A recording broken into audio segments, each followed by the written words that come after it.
Thanks for joining us today. Hello and welcome to Business Daily. I'm Kim Young-gil in Seoul. Let's get started with a look at today's highlights.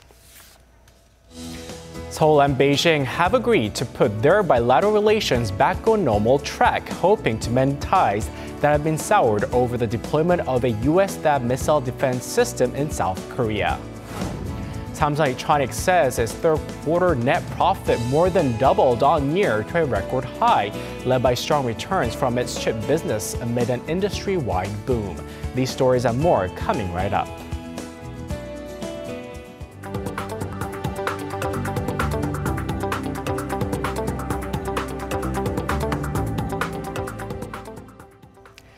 Korea and China have taken a big step forward in repairing their icy relationship. The two governments released a joint statement on Tuesday outlining their recent discussions over North Korea, THAAD, and other issues. Although it doesn't resolve all of their differences, it is hoped the statement could lead to better relations between the two countries. Our Kwon Jang-ho starts us off. On Tuesday morning, a joint statement was released by Seoul and Beijing's foreign ministries, describing the efforts the two governments have been making to mend relations. At the heart of it, the two sides said they came together in order to tackle the North Korea nuclear issue. They agreed to pursue a peaceful solution using all diplomatic avenues and pledged to strengthen communication and cooperation on the matter. However, it was the issue of the U.S. missile defense system THAAD deployed on South Korean soil that had driven a wedge between the two nations. The statement says China reaffirmed its opposition to the deployment, which they have argued affects their security interests in the region. But at the same time, Beijing is said to have taken note of South Korea's situation, and the two sides promised further discussions in the future. Shortly after the release of the joint statement, Seoul also confirmed that President Moon Jae-in will be meeting President Xi Jinping for a bilateral summit on the sidelines of the APEC summit in Vietnam next month. A meeting between President Moon and Chinese Premier Li Keqiang during the ASEAN +3 summit in Manila a day later is also said to be on the cards. Until then, a series of other exchanges are set to take place. Later on Tuesday, the two countries' nuclear envoys will meet in Beijing to discuss the North Korean nuclear crisis, as well as lay the groundwork for the summit in Vietnam. Several lawmakers from both sides are also scheduled to make various trips to Beijing for seminars and discussions the next 2 weeks. The mutual health ministers are expected to meet in Shandong province in mid-November as well. Ultimately, it's hoped that these exchanges will lead to geopolitical tensions easing and for China to lift its unofficial economic sanctions on Korea. Since the decision to deploy THAAD last year, certain exports to China have been banned due to supposed regulatory infringements, while tourism from China dropped after flight numbers were restricted without notice. Kwon Jang-ho, Business Daily. And with those developments, many domestic retailers are expecting positive changes to their business in China, with Lotte Group in particular keeping a close eye. Korea's fifth largest conglomerate had previously announced it was pulling its supermarket chain out of China by the end of this year, following months of economic pressure from Beijing. Lotte had picked Goldman Sachs to manage the sale of Lotte Mart after 87 of its 112 stores in China were shuttered since late February. The conglomerate said this is expected to cost the firm nearly $900 million by year-end. Market watchers say Lotte Mart could end up staying in China after all, amid cooling tensions over the THAAD controversy. If it decides to continue on with this operation, restoration of Korea-China ties could play a positive role in the negotiation process. Korea's tourism and entertainment sectors are also looking to swiftly get back on track after the year-long spat. This as China's largest online travel agency, Ctrip, as well as other smaller agencies resume the sale of tour packages to Korea for the first time in 7 months. Low-cost airlines in China are also planning to expand flight services to Korea. If the process goes smoothly, Korea is expecting to welcome massive groups of Chinese tourists again by year-end. Samsung Electronics has reported record operating profits for the third quarter on the back of its best-ever memory chip earnings. The Korean tech giant has also revealed its shareholders' policy for the next 3 years. Our Kim Hae-sung has the details. Samsung Electronics says its third quarter net profit nearly tripled on year to a record high as its semiconductor division posted its highest ever profit. The tech giant on Tuesday said operating profit for the July to September period hit $12.9 billion, matching its forecast earlier in October. Revenue jumped nearly 30% to 62 trillion Korean won or $55.2 billion. Memory chips were the main driver of earnings, accounting for 2/3 of operating profit as the industry hit a supercycle with high demand for DRAM chips for mobile devices. In the mobile sector, Samsung has shrugged off last year's withdrawal of the Fire Pro Note 7 and posted a jump in mobile profit to $2.9 billion from $89 million last year. Samsung Electronics also announced its shareholder return policy for the next 3 years. The company is setting aside 50% of its free cash flow for shareholder returns and noted that future M&A investments will not be deducted from the pool. It'll increase annual dividends in 2017 by 20%, which will be followed by a 100% rise in dividends in 2018, translating into roughly $26 billion in the 2018 to 2020 period. More dividends means more value for stockholders. It's a global trend. Samsung's new statement of not deducting M&A investments from cash flow means the company is actually planning for more M&As. But it doesn't specify what type of M&A it is looking for, which could increase market uncertainty. Experts also note that Samsung's corporate decision-making process remains unclear. Samsung's new shareholder policy announcement comes as the company reorganizes its leadership structure after its vice chairman Kwon Oh-hyun said earlier this month that he is stepping down from this post. Kim Hae-sung, Business Daily. Korea's industrial output figures in September showed growth in production, consumption, and investment compared to the previous year. Business sentiment is also looking up, especially for the automobile sector, which recovered from an 8-year low seen in August. Our Kim Ji-yeon reports. Industrial output in Korea rose a staggering 7.4% in September from the same period last year. Statistics Korea attributes the jump to increased output in the mining, manufacturing, and services sectors. Production of automobiles spiked more than 27% last month, while machinery rose 19% on year. Output in the finance and insurance sectors was 6.8% higher on year. Retail sales edged up more than 8% as sales of durable goods in automobiles also increased on year. There was a more than 25% increase in facility investment to aid the production of machinery and automobiles. Business sentiment in the local automobile industry recovered from an 8-year low recorded earlier last month.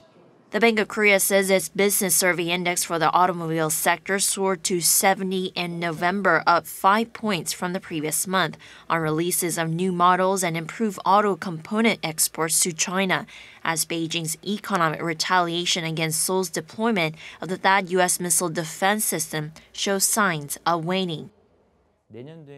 Also, new models by Korea's major automaker, Hyundai Motor, including the Santa Fe and Tucson SUVs, are expected to become a big hit around the world next year, particularly in the U.S. market.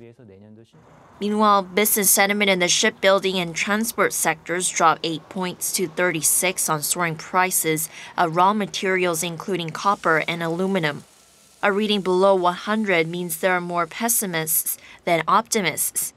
The electronics and chemical sectors had readings above 100 on rising international oil prices.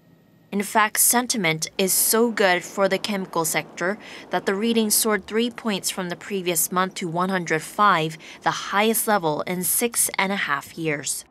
Kim Ji-yeon, Business Daily.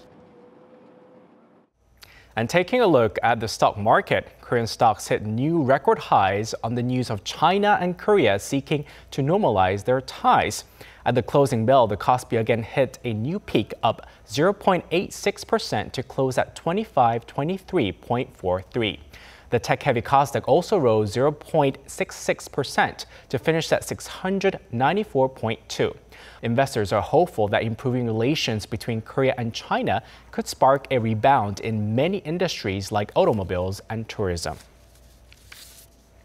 Oil prices have jumped about 2%, with global benchmark Brent crude rising above $60 per barrel as the market absorbed a tighter supply outlook. Will the era of low oil prices come to an end? Take a look. Oil prices continue to press higher, with Brent crude topping the elusive $60 a barrel mark for the first time in more than 2 years, amid hopes that OPEC will continue curbing output.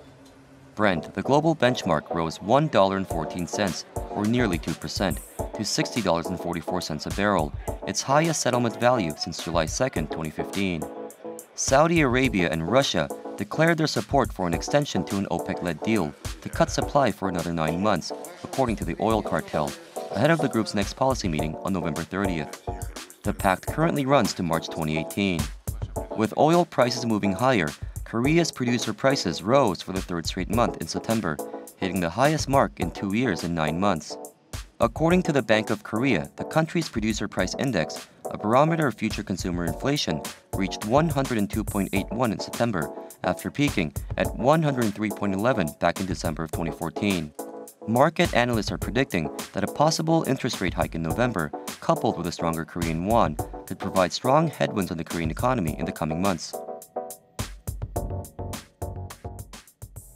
And to tell us more about this, Professor Joon-seok from the Catholic University of Korea joins us in the studio today. So good to see you. Happy to be here. Now, Brent crude rose to more than $60, the highest since July 2015, when it was around $20 per barrel. Can we say that the oil prices are overheating at the moment, Professor? If you look at various internet sites, they have analysis on real price of oil, that is oil prices adjusted to inflation.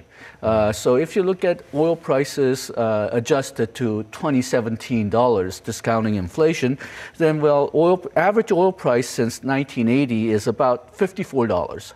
Average oil price since 2000 is about $63. And if you just look at the average oil price in 2010, again, discounting inflation, it's about $72. So in that sense, $60 a barrel is within the average range. So in a sense, it's gone back to about the average. But if you look at the distribution of prices, then you usually have a long period of low prices with a fairly short period of high prices, except perhaps in the 2010s when you had the global financial crisis and oil was seen as a safe asset.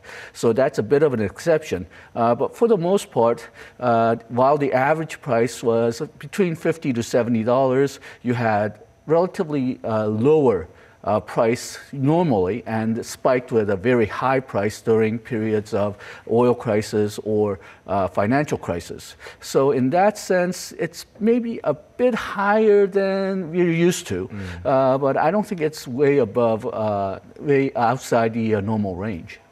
Right. Now, Saudi Arabia and Russia declared their support to extend an OPEC-led deal to cut supplies for another 9 months. Now, given this fact, can we expect a continued surge in oil prices, Professor? Okay, well, there's, I think, 3 factors which are driving the increase in prices. The one you just mentioned, the OPEC has agreed to limit supply and keep the prices high.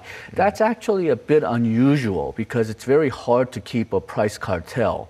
And I think one of the reasons that they're successful right now is the very fact that the prices are lower than what they wanted. But once the prices perhaps get higher, you'll see more defections as some countries which are desperate for more revenues may want to increase production to increase their government revenues. But that's the first factor. The second factor is that because of the hurricane in the United States, some of the raw oil production and crude oil production and the processing facilities are not working right now.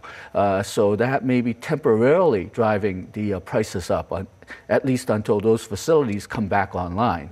I think the fact that the OPEC has decided to limit the supply and there's some global optimism, I think will serve to raise the oil price slowly over the next few months.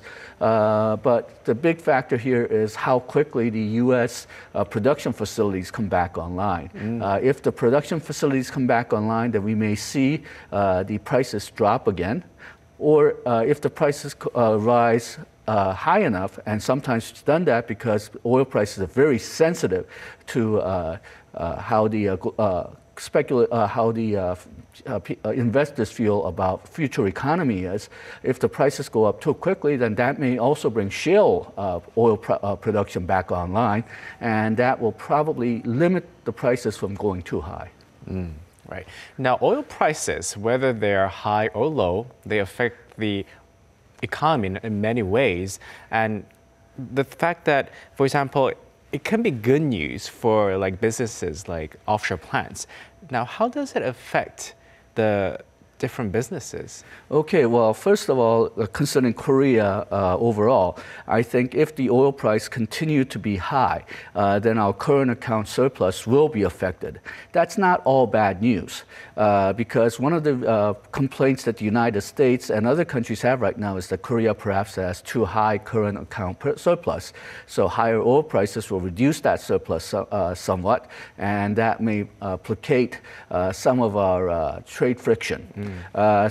Now, as far as most businesses concerned, I think for petrochemical industry, it'll be a temporary good news if the prices remain high, because then the processed oil price will rise as well. But these petrochemical companies are working with inventories that they got at low prices. So temporarily, until they have to replenish those inventory, they will get perhaps a price margin that's higher than usual. Now, this is sort of a mirror image of the problems that they had when the oil prices were falling, when the processed oil prices were falling, but the raw oil inventory at higher prices. So in a sense, we're getting back what we paid before. Now, the surge in oil prices, the hike in interest rates, and strong Korean won are all factors that could hinder Korea's economic growth. So what can be done, Professor? Okay, well, some people are worried that we're going to have high oil prices, high interest rates, and high won exchange rate. I'm not as worried about it as these worriers, because, well, for the last 2 or 3 years, we had record low interest rates, we had record low oil prices, and it didn't do much good for Korea. I think what matters fundamentally is how the global economy is doing. And if the global economy is doing well, and that's one of the reasons why oil prices are rising, then if that recovery takes place, then I think there will be more good than bad for Korea. But we'll have to wait and see whether this is a correct signal or whether people are just too optimistic. Right, Professor. Well, we'll have to see whether OPEC agrees to extend their production cuts through 2018. Thank you for your insight today, Professor. Thank you.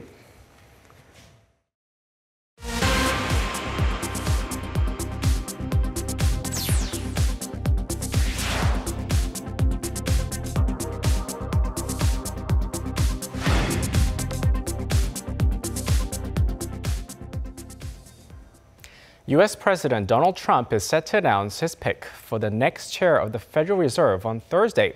According to 2 sources familiar with the president's plan, Trump will pick Fed Governor Jerome Powell to replace Janet Yellen, whose term expires next February.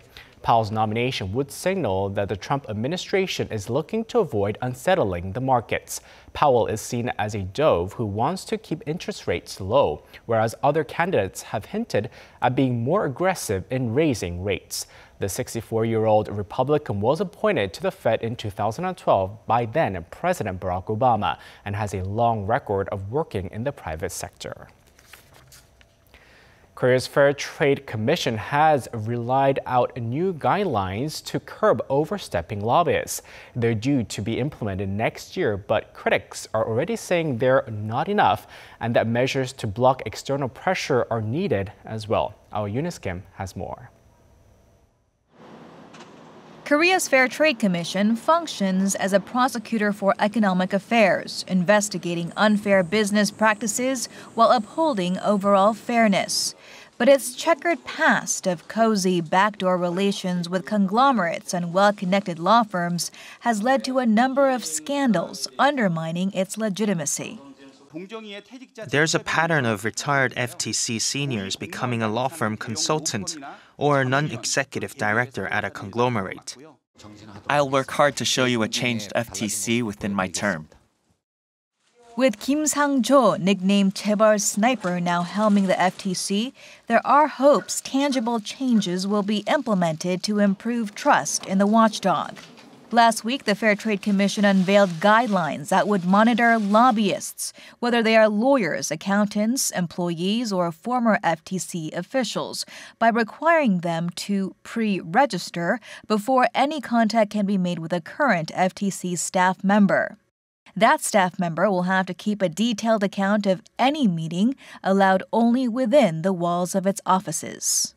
FTC executives and employees will have to report any contact with such parties, whether or not they are relevant to their jobs. Ahead of the rule's implementation early next year, the reaction is mixed. While there is applause for the first such internal effort to root out unfair lobby practices, some question its ultimate effectiveness, given the inability to keep tabs on meetings outside FTC offices and online messenger conversations. The strongest criticism comes from the FTC's fairly recent entanglement with the scandal involving ex-President Park Geun-hye. It's believed to have moved unfairly on cases involving Samsung and CJ groups under pressure from the nation's highest office. There are calls for the Fair Trade Commission to build into itself a response mechanism to ensure its independence that kicks in when an unfair order drops from the top. Also, cross-monitoring by other agencies, such as the Board of Audit and Inspection, can be strengthened as stricter regulations on the reemployment of retired FTC officials is reviewed. Eunice Kim, Business Daily. A rocket carrying a Korean communication satellite was successfully launched on Monday from the Kennedy Space Center in Florida. According to the satellite service provider KTSat, the KoreaSat 5A, also known as Mugunghwa 5A, will replace an aging satellite that is currently in orbit. Launched by private firm SpaceX, the new satellite will expand coverage across Asia and the Middle East and will operate for at least 15 years. It's the second satellite to be launched by KTSat this year following the successful deployment of KoreaSat 7 in May. Global companies like Amazon and Google have begun testing drone delivery systems using unmanned aircraft to deliver goods instead of human couriers. Similar tests are also underway in Korea, but profitability remains a concern. Our Elliot Kim with more. These drones fly 100 meters off the ground and gradually land to deliver the 2-kilogram packages. The unmanned couriers can carry loads weighing up to 10 kilograms and have a maximum range of 20 kilometers. All that is needed to start the delivery process from start to finish is for the customer to input the coordinates. The government is currently running a pilot program to test the feasibility of a drone delivery system. We expect to create a new market with this service, piloting a drone delivery system from Korea's major urban centers. Plans are being made to test a full-scale mail and package delivery service next month on the country's remote islands and mountainous regions. With companies like Amazon and Google making strides in this area, the government is lending a hand to accelerate progress of the system in Korea. Companies like CJ and Lotte are also trying to integrate drones into their logistics structure, but both programs are still in infant stages as they've only just reached the pilot testing phase. Drones can have a positive impact when sent to disaster zones or inaccessible areas. Still, even if drone commercialization is successful, many other challenges remain unsolved. Major drone components have to be imported, and traditional delivery services will have to remain because of limitations on delivery regions and package weight. With all of this in mind, the government's meticulous measures are unsurprising. Elliot Kim, Business Daily.